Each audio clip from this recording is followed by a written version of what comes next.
Bapak Ibu Saudara sekalian. Ya puji Tuhan ya, kesekian kali kami boleh berada di tempat ini. Terima kasih kepada Boksu yang sudah mengundang kami dan semua jemaat di tempat ini. Nah, saya ingin mengajak kita membuka satu perikop Alkitab, Matius pasal yang ke-7. Matius pasal 7 ayat yang ke-7 sampai 11. Ya, ayat ini sudah tadi disinggung oleh istri saya dan kesaksiannya. Tapi nggak apa-apa, kita coba merenungkannya lebih jauh lagi, oke? Matius 7 ayat yang ke-7 sampai 11. Kalau sudah dapat mengatakan mantap ya. Sudah dapat? Mantap. Ya, oke, berarti sudah semua ya. Saya ajak kita semua untuk berdiri ya. Kita baca firman Tuhan, kita baca bersama-sama Matius 7 ayat yang ke-7 sampai 11. 1, 2, 3. Mintalah, maka akan diberikan kepadamu. Carilah, maka kamu akan mendapat. Ketoklah, maka pintu akan dibukakan bagimu. Karena setiap orang yang meminta, menerima, dan setiap orang yang mencari, mendapat, dan setiap orang yang mengetuk, baginya pintu dibukakan. Adakah seorang daripadamu yang memberi batu kepada adiknya jika ia meminta roti? Atau memberi ular jika ia meminta ikan? Jadi jika kamu yang jahat tahu memberi pemberian yang baik kepada anak-anakmu, apalagi Bapamu yang di surga, ia akan memberikan yang baik kepada mereka yang diminta kepadanya. Terima kasih, silakan duduk kembali. Nah, ini satu ayat Alkitab yang mungkin kita senangi ya, karena judulnya hal pengabulan doa. Amin. Nah, firman Tuhan ini saya rasa banyak kita yang senang ya. Tapi kalau kita baca sepintas, nah, tapi kalau renungkan pasti ada hal-hal yang harus kita lakukan. Nah, firman Tuhan ini diajarkan oleh Tuhan Yesus pada saat dia berkhotbah di bukit. Ya, kita lihat pada waktu Yesus setelah dibaptis, ya, dia memulai pekerjaannya sebagai utusan Bapa dari surga. Nah, dia dicobai oleh iblis setelah berpuasa 40 hari 40 malam. Nah, kemudian apa yang terjadi? Dia memanggil ke-12 murid-muridnya lewat satu proses yang panjang sehingga terkumpullah 12 muridnya, dan Yesus mengatakan banyak mukjizat, menyembuhkan orang buta dan sebagainya. Ya kan? Menyembuhkan sakit, mengusir iblis, kemudian dia mengajarkan banyak hal. Salah satu yang diajarkan adalah tentang pengabulan doa. Yesus mengajarkan begini di dalam ayat ke-7, mintalah maka akan diberikan kepadamu. Enak ya? Minta maka diberikan kepadamu. Apa salah? Enggak, ya kan? Karena Allah adalah Bapa kita. Ya. Kita tentu punya anak-anak ya. Di sini yang sudah punya anak berapa tahun gitu? Masih anak kecil, anak TK, SD gitu? Ada? Ya, Boksu ya, punya anak. Ya, mau salah ya. Kayaknya sini banyak yang punya anak ya. Kita masih ingat gak waktu kita kecil? Waktu kita masih anak-anak? Kayaknya ada respon ya, apa nggak pernah jadi anak-anak di sini ya? Pernah nggak jadi anak-anak? Oh, saya pikir lahir udah segini aja nih, udah dewasa begini. Ternyata kita pernah jadi anak-anak ya. Nah, waktu kita anak-anak, kita minta sesuatu kepada orang tua kita pernah berpikir nggak? Saya minta misalnya, "Ma, mau makan dong," gitu loh kan? Kita pernah nggak berpikir, apa iya ya kita bisa makan apa enggak ya? Kita pasti yakin? Pasti makan, ya kan? Nah, sama dengan kita meminta kepada Bapa kita di surga. Kalau kita minta sesuatu kepada Bapa kita di surga, kita kalau sebagai benar-benar anak Allah, dan kita menjadikan Allah sebagai Bapa kita pasti yakin apa yang kita minta, maka Tuhan akan berikan buat kita. Amin? Amin. Tapi ada syaratnya, ya kan? Yang menurut Bapa kita baik, ya kan? Menurut kita baik, belum tentu menurut Bapa kita baik, ya kan? Kalau kita punya anak kecil, ya kan? Misalnya Boksu, anaknya kan baru 7 tahun ya, Boksu ya. 6 tahun ya, baru 6 tahun bahkan ya. Kalau misalnya, kan kalau sekarang kita lihat banyak anak kecil naik sepeda listrik ya, betul ya? Oh, keliling sana, keliling sini. Nah, kira-kira kalau anaknya Boksu minta sepeda listrik, dibeliin nggak sama dia? Kalau sekarang nggak ya, mungkin nanti dibeliin ya. Kenapa? Karena menurut Boksu sebagai orang tua, itu belum cukup umur, ya, belum saatnya. Nah, kemarin saya lihat satu postingan di grup WA saya di Semper ya, Jakarta Utara. Itu ada anak-anak ini sepeda listrik, 3 orang boncengan, ditabrak mobil, 3-3 mati di tempat. Bayangin aja tuh kan. Karena apa? Karena dia belum cukup umur, dia belum bisa mengendalikan emosi, belum bisa menguasai dirinya. Makanya dia naik sepeda listrik itu sembarangan, nggak lihat kiri kanan, mobilnya juga nggak tahu, pokoknya tancap aja, gasken gitu ya, gas terus, ya kan? Begitu ada mobil lewat, truk, mati semua. Ya. Kalau dia orang tuanya adalah bapak yang baik, orang tua yang baik, pasti dia belum memberikan sepeda listrik itu, ataupun kalau memberikan akan dikasih pakai secara terbatas, mungkin nggak di jalan raya, ya kan? Karena orang tua biasanya lebih tahu yang terbaik buat anaknya. Kalau kita nggak beliin, mungkin anak-anak itu akan berkata, aduh orang tua gua jahat, ya kan? Papa sama gua jahat gitu, pelit yang ngebeliin ya, anak lain dibeliin, saya nggak dibeliin. Tapi kalau kita orang tua baik, pasti kita akan stop dulu, ataupun kita akan temanin waktu dia main sepeda listrik. Nah, sama seperti Bapak kita di surga, ya mungkin gak semua yang kita minta Tuhan akan berikan buat kita, ya kan? Tapi yang tahu yang terbaik adalah Bapak kita di surga. Nah, beberapa waktu yang lain saya pernah menceritakan, melakukan sharing tentang bagaimana supaya doa kita dijawab Tuhan. Ya, masih ingat, ya kan? Salah satunya kita harus apa? Sepakat berdoa, ya kan? Bersama dengan mungkin pasangan kita, keluarga kita, teman kita, orang tua kita, dan sebagainya. Nah, itu gampang sekali ya. Tuhan mengatakan, mintalah maka akan diberikan kepadamu. Nah, tapi ada lanjutannya. Kita lihat yang ketujuh ya. Kita lihat, carilah maka kamu akan mendapat. Nah, jadi bukan hanya meminta saja, tapi harus mencari. Kalau kita lihat, cari ini adalah kata kerja, ya kan? Cari itu gampang nggak? Cari pacar gampang nggak? Sini kayaknya masih yang jomblo ya. Gampang nggak cari pacar? Susah ya, susah gampang ya. Walaupun kita sudah berdoa, Tuhan berikanlah saya jodoh gitu ya, yang terbaik sesuai rencana Tuhan. Tapi mencari itu nggak gampang loh. Sebenarnya Tuhan udah sediakan belum? Sudah, ya kan? Tapi secara fakta kita belum mendapatkannya. Tuhan ingin kita mencari, ya kan? Pada waktu Adam dan Hawa jatuh ke dalam dosa, maka sudah tertutup dunia ini. Jadi firman Tuhan mengatakan, maka kita harus bekerja keras, ya kan, untuk mendapatkan hasil jerih payah dari bumi ini. Artinya apa? Artinya sejak Adam dan Hawa jatuh ke dalam dosa, maka kalau kita mencari rezeki, mencari berkat, mencari penghasilan, income, kita harus berusaha, bukan cuma harus kerja keras, ya kan?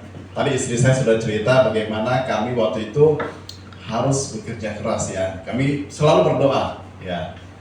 Kami selalu berdoa, saya dengan istri bersama anak-anak, kalau kita mempunyai kebutuhan apapun ya kita akan berdoa. Kita akan doa kepada Tuhan. Kita butuh namanya rumah, kita butuh namanya kendaraan, kita butuh ini dan butuh itu ya. Tapi bukan hanya sekedar doa, tapi kita harus punya action. Harus bekerja untuk mendapatkannya. Ya, kita nggak bisa hanya berdoa, itu namanya NATO, ya kan? NATO apa ya? No action, thought only, ya. Kira-kira bahasa daratnya begitu ya. Jadi hanya berbicara, tindakannya nggak ada. Jadi kita harus bekerja. Nah, sama seperti saya nih, perut saya gede begini, ya kan? Sebenarnya dulu nggak begini. Percayalah. Waktuku dulu tak begini. Kan ada lagunya ya, seperti ya. Nah, dulu tuh saya langsing gitu loh kan. Ini seperti pro inilah enak gitu ya, pakai baju ya. Kalau sampai baju tuh nggak enak tuh, jadi agak begini kan ya. Kancing aja susah gitu kan. Nah supaya saya mau kurus, bukan hanya ngomong nih, mau langsing nih, bukan hanya bosu, aduh kayaknya perut saya nggak enak nih, agak gemuk nih. Saya pengen agak langsing gitu ya kan. Jadi bukan hanya ngomong saja. Ada orang kan cuma ngomong doang ya, pengen langsing ya kan. Cita-citanya pengen langsing, hobinya makan ya kan. Gimana mau langsing ya kan? Ya sama seperti saya sedikit begitu sih ya kan. Cuma saya berusaha gitu kan. Sekarang usahakan malam makannya dikit aja ya kan.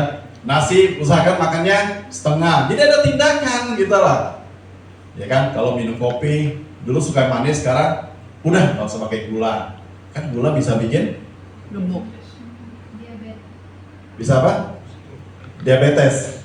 Ya, kira-kira begitulah ya.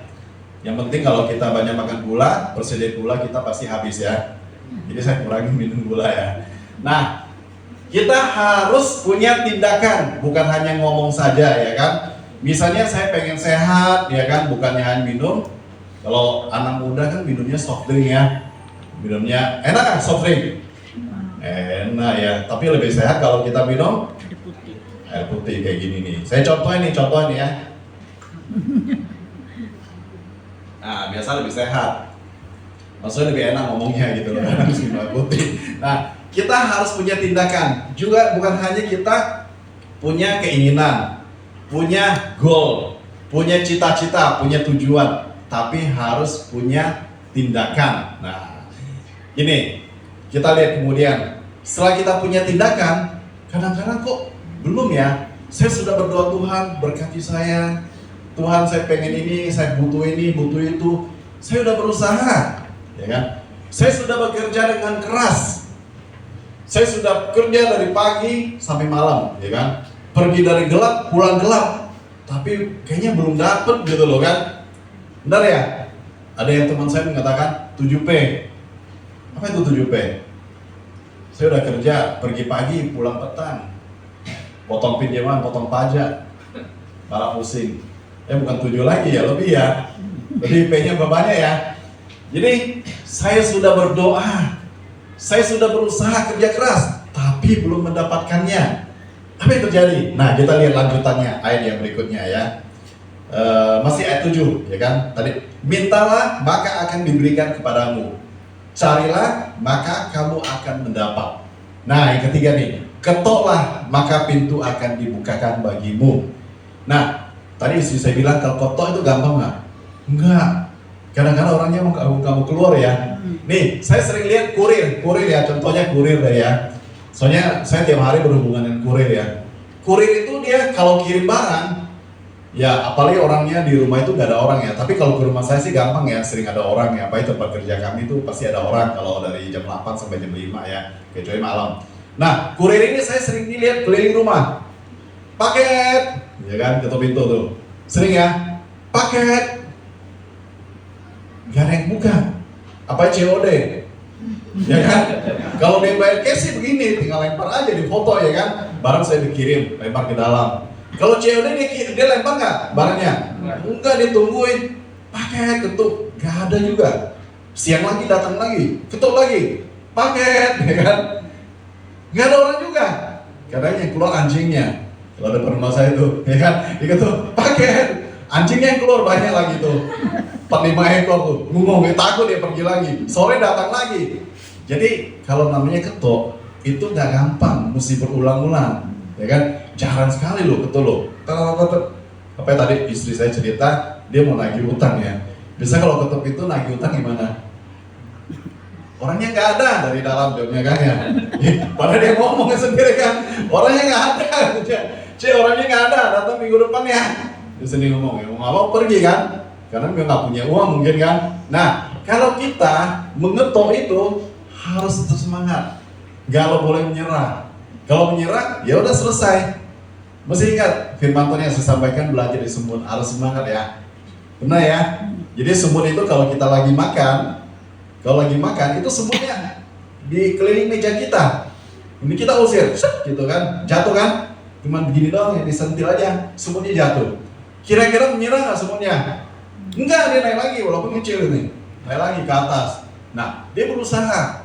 Nanti sisa-sisa makanan kita mungkin ada 1-2 biji butir nasi yang tersisa. Kita setelah pergi, dia datang ambil. Kan begitu ya? Akhirnya dia dapat juga kan? Nah, sama seperti kita. Kalau kita ingin berusaha, kita harus semangat. Kita nggak boleh menyerah, nggak boleh patah semangat. Harus diulang-ulang. Ya, seperti firman Tuhan, ketoklah maka akan diberikan kepadamu. Ya. Saya senang ya dengan gereja tempat ini ya, untuk bisa perpanjang kontrak ruko ya. Saya sering dengar ya. Jadi bukan hanya doa saja, ada loh gereja di luar di tempat lain loh. Ya, memang saya nggak sebut namanya ya. Nah, selalu minta sama kayak kita di sini ya. Jadi tempat ibadah masih ngontrak ya. Tapi mereka selalu dalam ibadah doa, mereka selalu berdoa, Tuhan, ya kan, berikanlah tempat ibadah buat kami, ya kan, berikanlah kami dana untuk perpanjang ruko. Tapi yang dilakukan, nggak ada yang dilakukannya. Ya, hanya minta mukjizat, hanya minta supaya mungkin ya mukjizatnya begini, ada satu orang kaya gini, ini gue beliin ruko ini buat kamu gitu loh kan. Pengennya seperti itu, tapi nggak ada usaha. Tapi kalau di sini beda loh, saya lihat loh. Ya tiap minggu kita ada persembahan ya. Jadi ada actionnya. Jadi bukan hanya berdoa saja. Jadi ada actionnya, kumpulin, ada namanya tabungan dan sebagainya. Dan saya lihat setiap tahun bisa dipenuhi. Ini luar biasa loh. Jadi kalau kita bukan hanya berdoa tapi ada actionnya, maka Tuhan di situ terus bekerja loh. Tuhan memberkati setiap usaha kita. Jadi saya senang sekali tempat ini begitu ya. Jadi sudah punya planning jauh-jauh hari, setahun yang akan datang sudah di planning. Jadi itulah gereja ini melakukan seperti yang firman Tuhan katakan. Jadi kalau kita misalnya gagal dalam satu hal, kita jangan mudah menyerah, ya kan? Ada pepatah mengatakan gagal adalah sukses yang tertunda. Sukses yang tertunda, ya kan? Jadi kita harus ingat, kita sudah apa kan? Gagal adalah sukses yang tertunda. Jadi itu gagal bukannya berakhir, tapi sukses yang tertunda. Jadi harus kita mengulang. Nah, ada suatu statement mengatakan begini, orang yang tidak pernah gagal adalah orang yang tidak pernah mencoba. Ya kan? Benar nggak? Kalau orang yang tidak pernah gagal, artinya dia tidak pernah mencoba. Tetapi kalau orang mencoba, ada kemungkinan gagal, ada kemungkinan berhasil. Pilih yang mana? Kita ingat ya waktu kita sekolah, kita pernah dengar cerita tentang penemu listrik ya, bolam ya. Ingat ya? Siapa? Arman, bukan ya? Bukan Arman ya. Thomas Alva Edison ya. Nah, Thomas Alva Edison ini katanya ya dia bukan teman saya sih, kita kan baca doang ya, semua baca ya. Nah, dia menemukan lampu atau listrik ini, dia sudah berapa kali? Masih ingat? Udah gagal berapa kali? 900 apa 9000? 900 kali. Sekian banyak ya, ribuan kali ya. Nah, kalau dia sudah berhenti di waktu dia gagal, maka dia tidak akan temukan listrik ini. Betul ya? Dan hari ini mungkin kita tidak menikmati yang namanya lampu terang ini. Mungkin kita masih pakai petroma. Mungkin ya seperti itu. Nah, tapi karena dia tidak menyerah, walaupun gagal, dia berusaha terus. Ya. Saya punya walaupun kami sudah umur begini, kami tetap berdoa ya. Tuhan, kami minta, Tuhan berikan kami usaha yang tidak mengganggu pelayanan kami. Kami selalu berdoa. Dan salah satu usaha yang saya gelutin saat ini sekian tahun ya, yang mungkin sudah 5 tahun adalah trading forex ya. Tahu ya forex ya? Nah, forex ini kan sangat berhubungan dengan situasi dunia ya, terutama di Amerika, di Eropa, di Timur Tengah.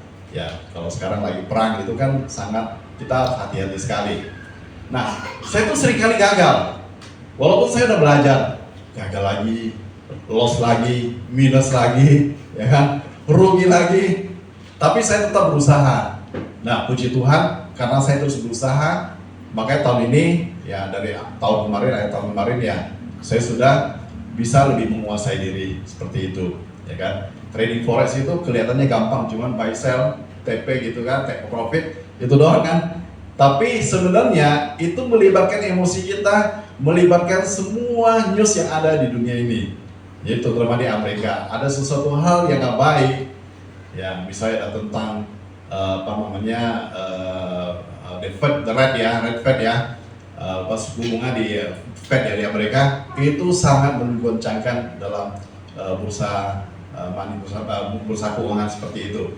Nah, saya tetap berusaha belajar, ya kan. Memang kita berdoa bagaimana Tuhan supaya bisa menuntun kita dalam usaha ini. Tapi kita harus tetap belajar, berusaha mencari info. Kalau gagal, kita harus bangkit kembali, kita harus ketol lagi sampai Tuhan membukakan pintu buat kita. Nah, kalau kita bisa seperti itu, saya percaya dan yakin maka Tuhan akan memberkati kita. Apa kalau saat-saat ini ya, di sini banyak generasi milenial, saya lihat banyak Gen Z ya, banyak anak muda, ya kan. Saat ini kira-kira kita kerja lebih gampang, lebih susah? Lebih gampang sekarang. Ya, dua sisi, bisa susah, bisa gampang, ya kan. Apa sekarang kita lihat perkembangan teknologi sekarang luar biasa ya. Apa dengan AI ya, artificial intelligence, itu luar biasa. Jadi kita kalau zaman kami ini orang tua nih, ya kan, kami itu bersaing dengan sesama manusia. Kalau sekarang bersaing dengan siapa? Dengan robot, AI ya, kecerdasan buatan. Maka kita harus lebih berusaha lagi. Kita nggak bisa seperti orang dulu, hanya ongkang-ongkang kaki, hanya belajar di sekolah, tapi kita harus belajar di segala arah. Nggak seperti dulu. Kita lihat sekarang, gampang sekali ya, pekerjaan-pekerjaan begitu banyak hilang. Dengan zaman IoT, Internet of Things, ya kan? Revolusi industri 4.0 kan sudah berlangsung ya, sudah sekian tahun berlangsung. Kita lihat internet kan itu luar biasa. Kita lihat di tol sudah nggak ada, udah jarang ada orang kan. Nah, kemarin saya lihat pabrik Xiaomi ya. Kenapa nih ya, barang-barang dari Cina itu begitu murah sekarang, ya kan? iPhone kalah harganya, Samsung kalah dengan fitur dengan spek yang sama, tapi mereka jauh lebih murah. Kenapa? Karena sudah pakai robot semua, pakai sistem otomatis semua. Pabrik yang begitu besar, misalnya pabriknya ini dari ujung ruko ini sampai ujung ruko sana, itu kali ini cuma beberapa orang doang, yang lain semua robot. Saya lihat Xiaomi kan baru meluncurkan namanya mobil listrik, ya kan? Dia bisa merakit satu mobil listrik dalam waktu 7 detik. Bayangin aja tuh, mobil 7 detik, ya kan? Itu luar biasa sekali. Kita bersaing dengan hal seperti itu. AI begitu luar biasa. Ya kan? Bahkan Elon Musk mengatakan AI ini lebih berbahaya daripada nuklir. Tahu kan Elon Musk kan? Elon Musk ini sebenarnya orang Jawa, kan? Elon Musk kan, kalau di sana Mas Elon namanya. Karena di Amerika di balik kan Elon Musk ya, nggak ada orang Amerika sana ya. Nah, Elon Musk mengatakan bahwa AI ini lebih berbahaya daripada nuklir. Nah, benar. Kalau saya lihat banyak pekerjaan akan hilang, digantikan. Bahkan di Eropa sudah ada gereja yang khotbah itu robot, tuh ya, pernah lihat kan? Udah viral kan? Nah, bahkan sekarang ini loh, ya kan, sekolah teologi aja itu bersaing dengan AI sekarang. Kenapa? Kalau kita pakai ChatGPT, ya kan, bisa kita mau membuat satu materi khotbah. Kita lulusan teologi aja, kayak Boso ya, apa saya, jangan dibandingkan lah ya kan, saya bukan lulusan teologi ya, kayak Boso aja, dia bikin satu konsep khotbah, itu butuh waktu lah ya Boso ya, walaupun dia sarjana teologi loh. Tapi kalau kita di ChatGPT, tolong buatkan saya khotbah tentang doa, ya kan, bikinin 5 halaman, 10 halaman, 10 poin, hanya hitungan detik selesai, luar biasa loh. Bersaing dengan musisi. Kalau orang musisi menciptakan lagu, itu kan butuh inspirasi kan? Ya, butuh inspirasi, bikin aransemennya. Ya ini pemusik mana nih? Kan seperti itu ya, pemusik ya. Nah harus bikin liriknya dan sebagainya. Itu butuh waktu loh, nggak 1-2 hari, kadang lama loh. Tapi di GPT coba disuruh deh, dibikin deh. Tolong buatkan saya lagu, misalnya bertemu dengan kasih Allah, gitu kan? Nadanya agak melankolis misalnya. Kan? Hitungan detik dia bikin loh, percaya nggak? Coba deh, kalau kita mau suruh apa dia bisa loh, luar biasa loh. Udah pakai ChatGPT belum? Belum.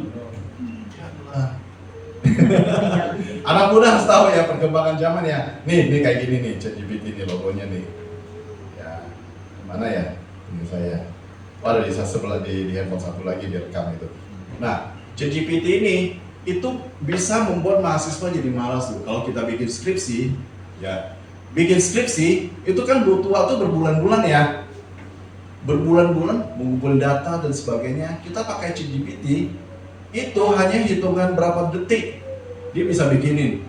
Kalau bikinin satu buku misalnya 100 halamannya itu kan menit aja selesai dia. Nah bahkan ChatGPT yang versi 4 ya, ChatGPT 4 ini saya belum pakai ya. Bos sudah pakai belum? Belum ya? Kata lebih luar biasa lagi loh. Dengan hanya kamera, dia bisa tahu loh. Ya, di lab kita dia bisa baca loh. Itu lebih luar biasa daripada psikolog loh. Dia bisa tahu kita lagi sedih atau lagi sukacita, punya masalah apa. Dia bisa tahu loh. Luar biasa loh. Nah, teman saya beberapa waktu yang lalu dia ke rumah sakit ya kan. Ke rumah sakit diperiksa, ini kan ya ininya sakit. Ya kan? Habis itu ke lab, dites di situ. Nah, itu habis tes itu kan hasilnya kan mesti nunggu dokter spesialis yang baca kan. Dia sendiri kan nggak bisa baca. Nah, untuk nunggu dokternya mesti 2 hari lagi baru bisa bacain katanya. Nah, teman saya dia masukin ininya ke ChatGPT, suruh baca. Hitungan nanti langsung menjelaskan. Oh, ini penyakitnya ini harus begini gini dan sebagainya. Nah, luar biasa loh. Nanti coba ya ChatGPT ya, di-download ya. Itu luar biasa loh. Nah, kita saat ini bersaing dengan namanya teknologi yang semakin canggih. Ya. Kedepannya kan kalau beberapa tahun yang lalu kita lihat di luar negeri semua pakai namanya e-money ya. Sekarang kita kalau ke mall kita beli apa-apa uang cash kita udah nggak berlaku, betul ya? Ketemu nggak seperti itu? Sering ya. Kalau kita mau ke mall kemana, jadi harus pakai pakai QRIS, kalau pakai Dana, pakai OVO, uang kita udah nggak berlaku.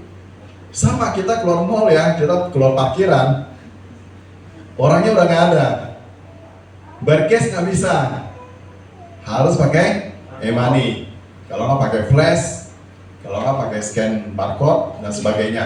Nah, kalau kita lihat sekarang, kalau kita nggak berusaha, ya nggak berusaha sungguh-sungguh saat ini, kita bukan bersaing dengan sesama manusia, tapi kita bersaing dengan AI yang begitu masif sekarang perkembangannya. Nah, menurut developer atau founder daripada OpenAI yang membuat ChatGPT ini, Alan Altman, itu 3 tahun lagi, ya, itu AI itu bisa berkembang sendiri. Luar biasa nggak? Pernah nonton film zombie nggak? Ya, robot itu kan bisa lawan manusia ya. Nah, kedepannya itu yang ditakutkan. Saya bukan menakut-nakutin ya, ini kenyataan ya. Ini dikatakan oleh apa tuh Alan Altman ya, founder daripada OpenAI ini. Dia mengatakan 3 tahun lagi kemungkinan AI ini dia akan bisa berkembang sendiri, jadi makin canggih. Nah, menurut daripada para ahli teknologi begini, AI ini saat ini IQ daripada AI ini, intelijensianya daripada AI ini sudah 145. Bayangin aja tuh, mungkin ada bayangan ya. Jadi rata-rata IQ orang manusia di dunia ini adalah 100. Kalau IQ orang Indonesia rata-rata di bawah 80. Kalau Albert Einstein itu IQ-nya berapa? 130 ya kalau salah ya. 130 disebut orang jenius. Ya, sekelas daripada Albert Einstein. Nah, AI ini dia punya IQ, kalau ukuran IQ manusia sudah mencapai 145. Artinya bukan superior lagi, bukan jenius lagi, super jenius, super superior. Luar biasa nggak? Mengalahkan manusia loh. Bisa terjadi nanti robot ini bisa lebih hebat dari manusia. Jadi manusia di bawah kendali mereka loh. Kalau mereka bisa berkembang sendiri loh. Ya kan? Jadi AI ini katanya kedepannya bukan artificial intelligence, artificial general intelligence. Ya. Jadi itu kalau kita nggak sungguh-sungguh bekerja dengan keras, mengupgrade diri kita, ya, kita jangan hanya berdasarkan pengalaman orang tua kita. Pokoknya kita harus begini, tapi kita harus terus mengupgrade diri. Maka saya percaya dan yakin kalau kita upgrade diri kita dengan pertolongan Tuhan, kita akan beda dengan orang dunia, ya kan? Orang dunia mungkin saat ini dia berlomba-lomba supaya bagaimana dia bisa bersaing dengan AI, artificial intelligence, kecerdasan buatan. Tapi kita orang percaya, kita bisa minta kepada Tuhan, berikan hikmat, ya kan? Katanya, ya kan, AI ini nggak punya hikmat, nggak punya perasaan. Tapi kata Alan Altman, dia bilang nanti AI ini punya perasaan loh. Kita nggak tahu ya. Saya belum pernah lihat seperti itu, belum menyeliputinya. Nah, semoga enggak ya, semoga kita tetap ciptaan Tuhan yang paling luar biasa. Amin. Walaupun AI ini berkembang luar biasa, kita melihat, ya kan, kayak kamera handphone kita, ya kan, yang jelek jadi cakep, cantik kan, yang hitam jadi putih ya, yang matanya sipit jadi blok. Makanya nggak heran ada pepatah mengatakan dari mana datangnya kecewa, pas ketemu mukanya kok beda. Nah, saya perutnya buncit nih. Saya pakai AI bisa jadi kurus loh. Tapi begitu ketemu kok beda gitu loh. Nah, itulah teknologi. Jadi teknologi bisa memanipulasi. Tapi kalau Tuhan pasti enggak. Dia apa yang dikatakan firman Tuhan pasti benar, ya kan? Kalau kita minta, Tuhan berikan buat kita. Asal sesuai dengan kehendak Tuhan dan Tuhan tahu itu yang terbaik. Kan lanjutannya kan ada, Bapa di dunia mana yang anaknya minta roti diberikan apa? Batu. Ada nggak berikan batu? Nggak ada, ya kan? Adakah yang meminta ayam atau ikan ya? Kalau ikan jarang ya, ayam ya kalau sekarang ya. Misalnya anaknya minta Kentucky dong pak, ma gitu loh kan. Berikan apa? Kalajengking atau tikus? Nggak ada kan? Apalagi Bapa kita di surga, dia tahu yang terbaik. Nih kita lihat ya. Yang terakhir nih. Yang terakhir nih. Jadi jika kamu jahat, kau memberikan pemberian yang baik pada anak-anakmu, apalagi Bapamu di surga, Ia akan memberikan yang baik kepada mereka yang meminta kepadanya. Nah di sini, jadi Ia akan memberikan yang baik. Ya, ingat ya, Dia akan memberikan yang baik menurut Bapa kita di surga, bukan menurut kita, ya kan?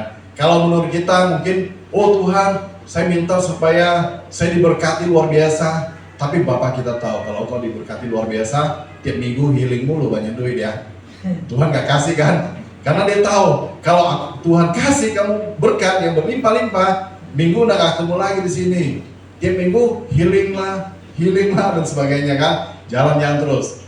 Tapi kalau waktunya sudah siap, kita minta, kalau Bapak kita tahu itu yang terbaik, Tuhan pasti memberikan yang terbaik buat kita. Amin. Jadi kalau kita hari ini meminta, ya kan, kita sudah berusaha belum mendapatkannya, kita sudah ketuk, tapi masih belum, tetap berusaha. Jangan kita menyerah, jangan kita merasa putus asa, harus berusaha terus. Amin. Apa kalian ini saya lihat masih muda semua ya, masih apa ya, umur 20-an, 30-an ya, harus masih semangat ya, semangat. Harus kita semangat ya. Saya dulu aja semangat, sekarang masih semangat ya. Apalagi kita yang masih muda harus semangat. Ingat, kita pegang firman Tuhan ini, ya kan? Mintalah maka akan dapat. Carilah maka mintalah maka diberikan padamu. Carilah maka mendapat. Ya, itulah pintu akan dibukakan bagimu. Kalau hari ini rasanya firman Tuhan ini masih belum saya dapatkan, kita tetap harus sabar. Kita tetap harus ketuk terus pintu. Maka Tuhan akan membuka pintu buat kita. Boleh kita nyanyi lagu tadi lagi? Ya, saya minta pemain musik ya. Kau beri yang kupinta ya. Biar lagu ini mengingatkan kita bahwa Tuhan kita adalah Bapa yang baik. Kita kasih pujian kembali, kasih yang sempurna. Mungkin kita mulai bangkit berdiri ya, kita angkat pujian ini.